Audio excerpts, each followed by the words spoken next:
Alright, here comes my Gauntlet tier list for all the Illuvials that you're gonna use in Gauntlet, which are the best, which are the worst. I'm gonna also mention how good they are in the early game or mid game. We're just gonna go over stage 2 Illuvials, because stage 3 Illuvials are not really worth it, and usually stage 2 is where it's at the moment. So that's what we're gonna focus on, and we're gonna see how it goes. We have all the Illuvials right there, and we're gonna start with, I say, the Goliath. Goliath is the best tank in the game. It has a super strong stun, stunning multiple units if you get a good cast in. It's Earth, it's actually Granite plus Bulwark. Really, really good class affinity combination. And I think this is gonna be your S tier tank in the game. Next up, we got the Foros, also S tier. This is one of the strongest, if not the strongest late game unit. This is usually gonna be your main carry in the late game. We're not going to go over the tier 0 Illuvials because those kind of don't transition into the late game. What I would say though, Rogues are definitely the best ones, followed by the Tanks, Grokkos, and then by the Dokas. So we can maybe just put one of them each in here, just to say Rogues best tier 0, Grokkos second best, and then comes the Grokko. I'm just going to pick random units here because it's not really organized really well. TNT gives you Granite with the Goliath, so TNT can be a good option for the late game, but on its own and without the Goliath, not that good. I will put it in B tier for now. It just makes sense to bring it in for Goliath because we usually don't play around Scion units. You just bring it for Granite, give your Goliath and your TNT that invulnerability for 4 seconds when the game starts, and it can be really, really strong. Paradulo, one of the better tanks. It has Toxic, it gives you Bulwark, it also has Water to counter a lot of Illuvials. We are countering Fire and Earth Illuvials, which are very dominant. We're gonna see it later on. And Toxic is also something that you can easily get with the Riptorus. So Paradulo, I end up going for it a lot of times. Let's put the Riptorus right next to it. This is a really solid team, but definitely not S tier. But I would put it in A tier for now. All right, what do we have next? We have the Chukorl, one of the best rogues in the game. Predator is really good right now in Gauntlet paired with the Gorilla. So we can put the Greater Gorilla just next to it. And those two are a powerhouse. Sometimes I end up removing them in the late game when you're like level 9, level 10.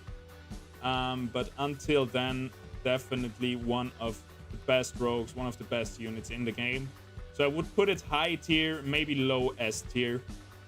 But let's keep going for now. We got the Revo, arguably the best unit in the game right now. That's what everybody goes for. And because in Gauntlet you have a shared unit pool, everybody draws their units from the same pool. Everybody wants to have this Revo, so it's really hard to get it because everybody takes those cards out of the pool. And if you get it, you're usually gonna secure a top 4 spot with the Revo. And while we're talking about Revo, we also have to talk about the Quinks.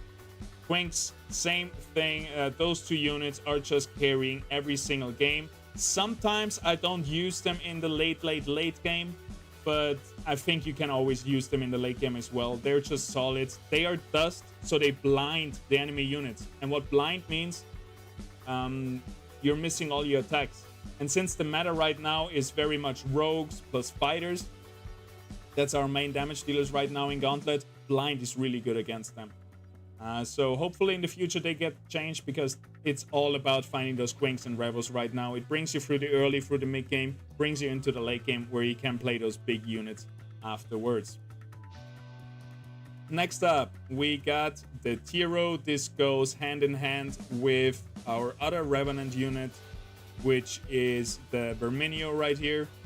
Tiro and Verminio, I would put them slightly below the Predators, but pretty much the same strength as those two are those two. Very strong powerhouse. Again, we got Revenant supplying, giving you shields for your rogues. Every time they kill a unit, they provide a shield to units around them. So they have a little bit different use cases. They are more for burst damage, for taking down units fast. And those two are just giving your rogues a little bit more sustain so they can burst it down.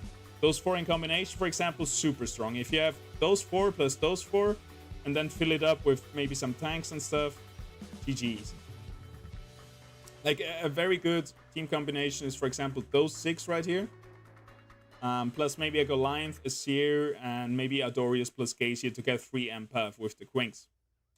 Next up, we got the Great Ta'apon. I don't see many use cases. I never end up playing it. And it's just not as strong right now. I would definitely put it below TNT, maybe even C tier for now. And we can revisit that a little bit later on.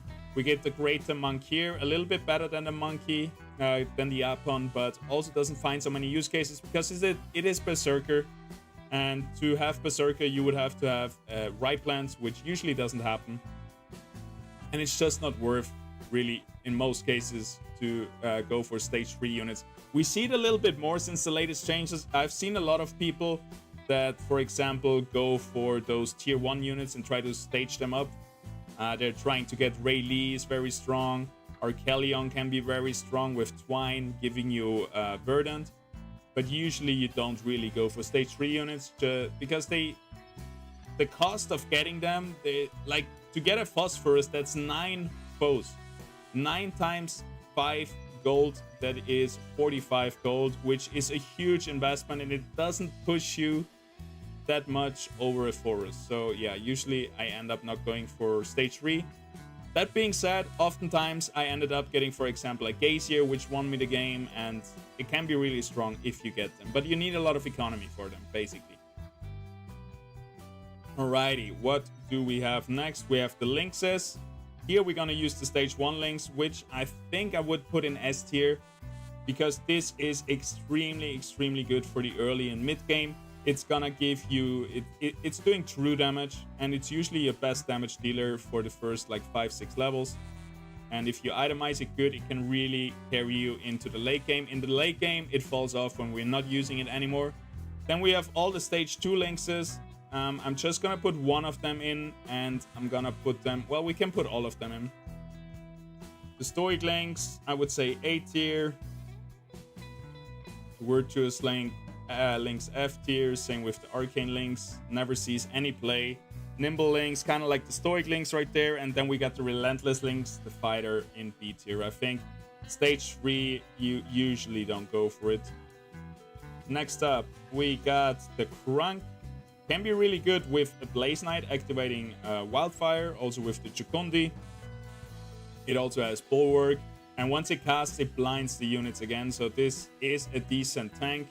And I would put him A tier, maybe below Toxic right here.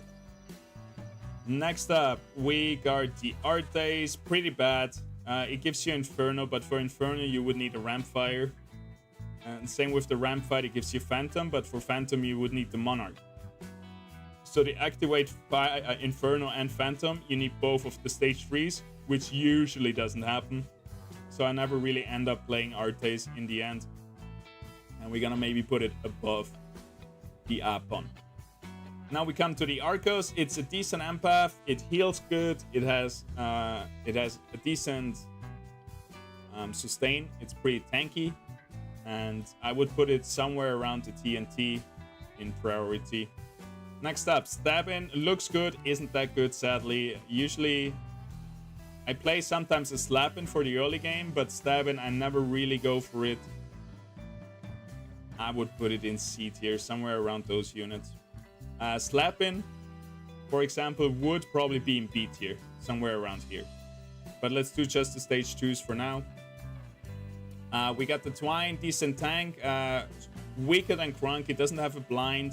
Its cast is not as good in Gauntlet, it feels like. And Verdant is really hard to get because we need an Archelion for it. But yeah, I would probably put it somewhere here.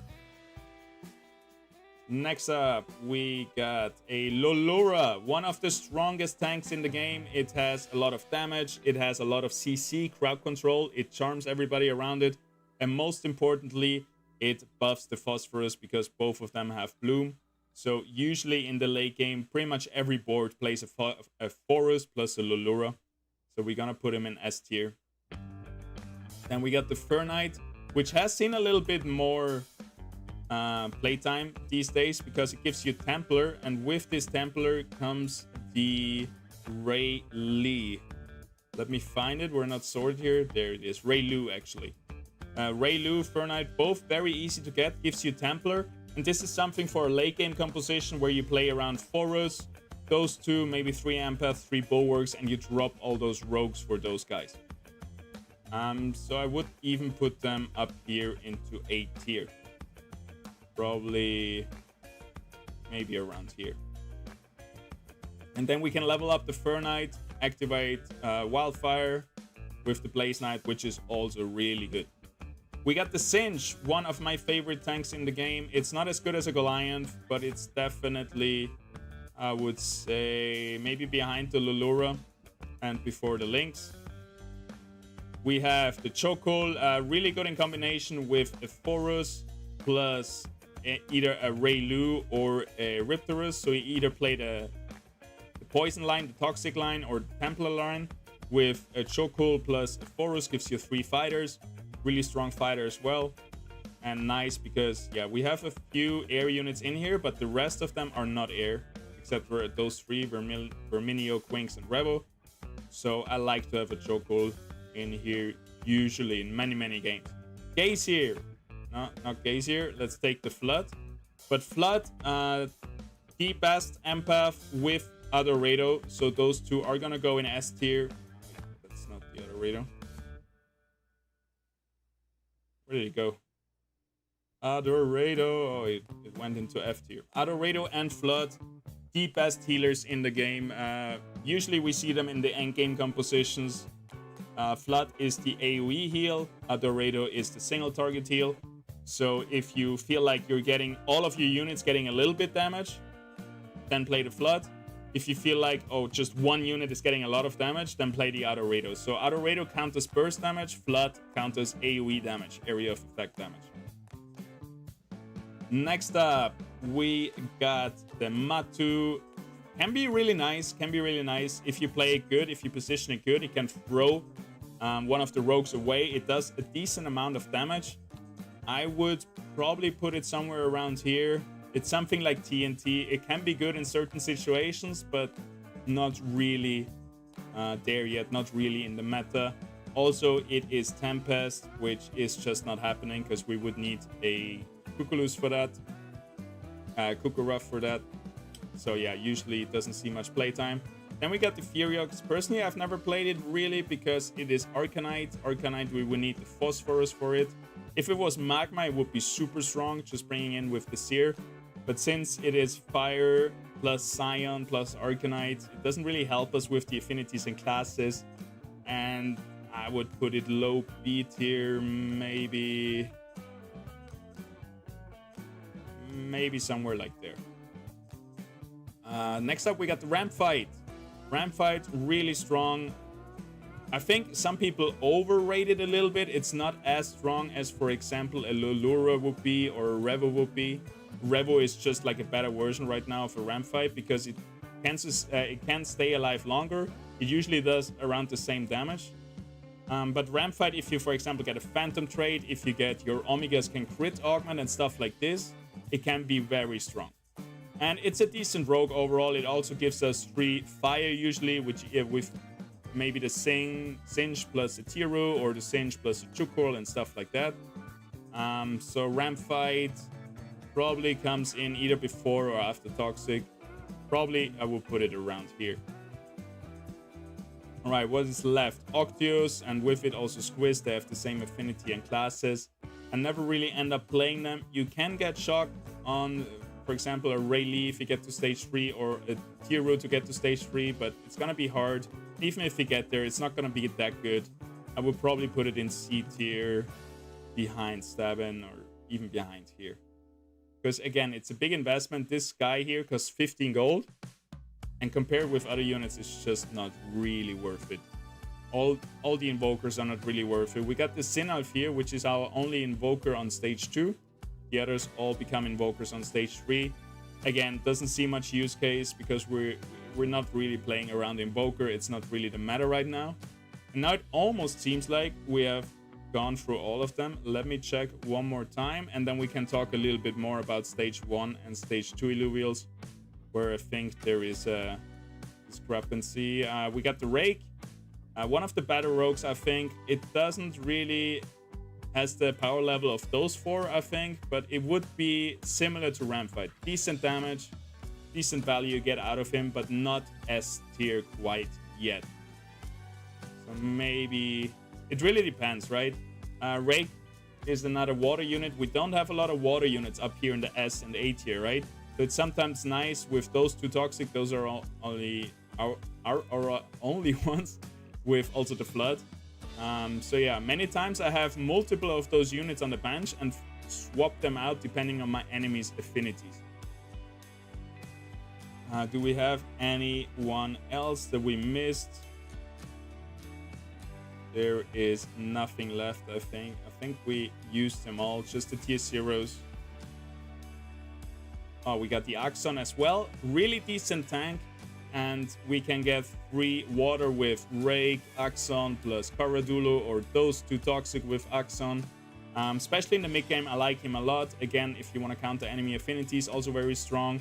Also a very strong solo main tank that you augmentize. You give all the augments to the Axon. And then later on, you maybe swap it for a Goliath. It falls off in the late game. I wouldn't put it S tier, but it's definitely A tier. And would probably come like in either before or after the toxics. Yeah, I would put it right here. I really like it. It has carried me through a lot of games, especially in the mid game. When you augmentize him, it can be really good because it's a really tanky unit. It has shield extra with his cast. So yeah, strong unit. Now I think we caught all of them, right? We have the 3 monkeys. Oh, there's the Cuculus. Yeah, we talked about it, but I didn't pull it in, I think. Like I said, you're not getting to Enchanter. Usually I don't want to really play him. Maybe low A tier. Something around, probably more here. Yeah, probably around here, I would say. And that's kind of my tier list for the stage 2 Illuvials. Now we can talk a little bit about stage 1 Illuvials. For example, Foe, just as strong as the Forest. Scarabog, just as strong as the Goliath in its respective power level, right? It's weaker, but it has the same strength. Slappin, I would put a buff. Stabbin, definitely a decent unit you can bring in for the mid game. What else we have? Chuko falls off quite a bit. Like, it's not that strong as the stage 2 Chuko, I feel like. There's a big difference. Gorilla, I would say, is pretty much similar strength as the other Gorilla. Archie, not that good, I think. Riptor, not that good. Eddie, not that good. Wink, also not that good. With Dust, you really don't need it, don't want to play it much. Kling, similarly bad as the Twine. Vermilia, usually don't play it until I have a Verminio. Lura, pretty strong. I would also put it in S tier if we made a stage 1 tier list. Dash, also similarly strong as the Rake. Fern, never playing it. Ray, not really playing it. Mjol, definitely very strong, also in the stage 1 already. Same goes for Flare. Ep, not really there yet, but Adorado, really good stage 1 as well. Fury, no. Ramphi, same as Ramfight, really strong as a stage 1 already. And yeah, Mamu, I wouldn't play him. And that's kind of it, I believe. All the monkeys are pretty much in the same tier category on their stage 1s. Atlas, also same one. And yeah, that's basically it. And then for stage 3s, the stage 3s that are good are obviously all the S tier Illuvials. If you can bring them to stage 3, you're gonna have a very good time. Except the Lynx, right? This is our exception from the rule here. Also, those probably go maybe in here.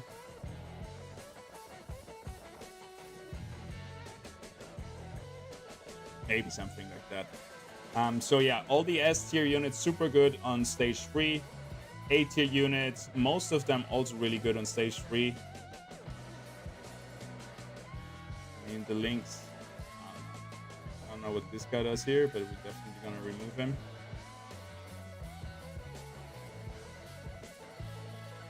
Yeah, we shouldn't have the Nimble Links in the same category as those. So we're gonna put him down one. Maybe like here. Stoic Link's actually really good. If you have good augments for him, such a strong tank. Big damage on his cast as well. Nimble Links falls off a little bit, not as good as the other rogues. But Stoic Links, I would actually put him where Atlas is, where Axon is. Similar strength level, I feel like.